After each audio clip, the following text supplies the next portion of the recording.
isku soo laabad wanaagsan barnaamijka jimcaha iyo jacaylka channelkuna waa Fartiina aniguna waa Firdowsa Maxamed Cabdulle. barnaamijka sida aan jimcihii hore idin ballan qaaday toddobaadkan waxaan ka hadlaynaa jacaylka ka dhasha aragtida ugu horeysa amaba aragtida ugu horeysa muuqaalka ugu horeysa ee qofka indhahu qac ay siiyaan.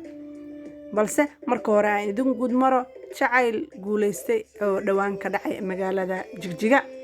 fanaanka Cabdirasaaq Anshax iyo marwadiisa ayaan edebsan ayaa Jigjiga ku aqal galay kadib markii la sheegay in ayaan ay ka soo baxsatay familkeeda oo ka horyimid inay guursato fanaanka Cabdirasaaq Anshax iyadoo muddana ay ku jirto xabsi ku yaala magaalada Hargeysa oo la sheegay in ay ku xanuunsatay balse hooyadeed ay markii dambe u dulqaaday weysay in gabadheeda xabsi ku jirto oo ay ka soo deysay. fanaanka iyo marwadiisa ayaa Jigjiga baxsad ku yimid halkaas oo ay ku aqal galeen iyadoo aan wax ehelkooda ah joogin. waxaan leenahay hambalyo waxaan rajaynayaa in familkooda iyagaba ay wada heshiin doonaan waxna meel isla dhigi doonaan. aan u soo laabana mawduuceena jacaylka ka dhasha aragtida ugu horeysa dad badan ma aaminsana ilaa iyo marka qofkii qaaska ahaa ee qalbigaaga xadi lahaa uu hortaada ka soo muuqdo. badanaaba dareenka caashaqa waa mid lama filaan ah mana garanaysid halka uu kaaga imaan doono amaba goobta aad kula kulmi doonto. jaleecad yar oo aad eegma yar aad gadaal fiirisay oo shakhsi kaa soo horbaxay oo indhahaagu ay qabtaan ayaa laga yaabaa shakhsigaasi inuu noqdo mid ka duwan dadka oo dhan isla markaana ku geliya dareen cajiiba oo raxmada oo baahi rabitaan ah. fariinta ugu horeysa ee maskaxdu ay qalbiga u direyso waxa ay noqonaysaa in aad doontid qofkaasi. haddaba dareenkaasi dadka qaarkood waxa ay ku tilmaamaan in uu yahay mid aan suurtagal ahayn maadaama aan si fiican aadan isku aqoon qof aad mar aragtana laga yaabaa macquul ahayn in aad jacayl u qaado balse way dhacdaa adduunka wax walbana waa suurtagal.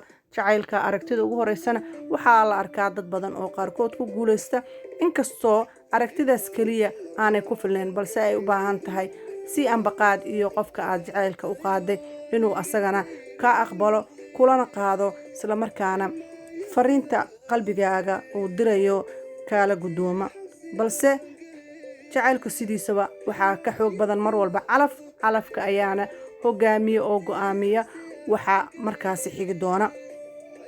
haddaba jacaylka aragtida koowaad ka dhasha waa dareen xiisad leh xamaasad leh inkastoo fariimaha ugu badan ee qalbigaaga uu diraya ay tahay qaabka qofkaasi aad uga dhaadhici lahayd in aad jacayl dhab ah u hayso. waayo qofka waxa ugu horeysa uu ku dhihi doono waxa ay tahay waa ku arkay waa ku caashaqe jacayl dhaba ma aha. laakiin ogow jacayl dhaba waa uu noqon karaa haddii uu helo qof la sii ambaqaada. waxaa la ogsoon yahay oo taariikhdu xustaa cilmi boodhari aragtida ugu horeysa ee hodan ee ugu timaado maqaaxidii foornadii uu rootiga ku iibinayay aragtida ugu horeysa ee uu arko inuu jeclaaday isla markaana jacaylkaasi maalintaa uu arkay wixii ka dambeeyayna uu noqday mid dhaxalkiisa waara oo uu muddo raadiyo ilaa iyo hodan la sheego darteed inuu u dhintay maadaama uu haleeli waaye oo duruufo badan ay hor istaageen. haddaba dad badan waxaa laga yaabaa in dhageysanaya ay yiraahdaan jacaylka aragtida kaliya kuma filno oo wuxuu u baahan yahay aqoonis ka badan in qofka aad taqaanid si walbaba. laakiin ogow waxaa la sheegaa ragga iyo dumarka ragga in ay badanaaba jacaylka ayaga u badan yahay jacaylka aragtida ugu horeysa ah maadaama raggu in badan ay fiiriyaan muuqaalka ugu horeysa qacda ugu horeysa ka sokoo ragga waxaa dhici karta qof inaad ka heshid shakligiisa muuqaalkiisa eegmadiisa indhihiisa inaad fariimo kaaga baxaan in qofka uu ka helo staylkaaga uu ka helo qosolkaaga uu ka helo hadalkaaga. waxaa la sheegaa in dad qaarkood ay isku jeclaadeen cod kaliya ay ismaqli jireen halkaas codkaas kaliya oo muddo kadibna aragtida gadaal ay ka timid aragtidana mar walba ay hogaamiso ay tiraahdo miskeeni karaan dadku waxay yiraahdaan miskeeni karaan codkii aan maqlayay iyo qofka aan kulannay.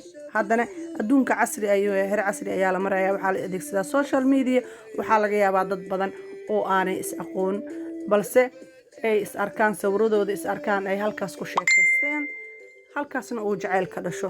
Balse fariintaasi waxaa mar walba daba taalo ma suurtagal baa qofkii aad la hadlaysay iyo muuqaalka shakliga ugu horeysa aad aragtay. Si kastaba jacaylka aragtida ugu horeysa waa mid xiiso badan, waa mid doondoonis badan, waana mid u baahan dhiiranaan fara badan. waayo haddii aadan ku dhiiran inaad sii ambaqaado way kugu adkaanaysaa inaad ka miro dhaliso. waxay u baahan tahay inaad la timaadid indha adeeg, ka dhaadhicisid qofkii aad dareenka u qaaday.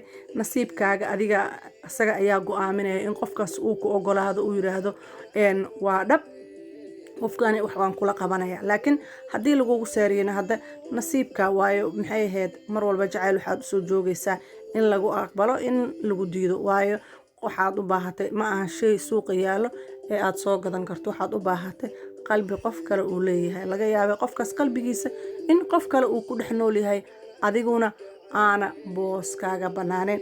waxaa dhici karta qofku inay ku adkaato si uu kugu aamino. waayo hal mar ayaan ku arkay waana kaa helay,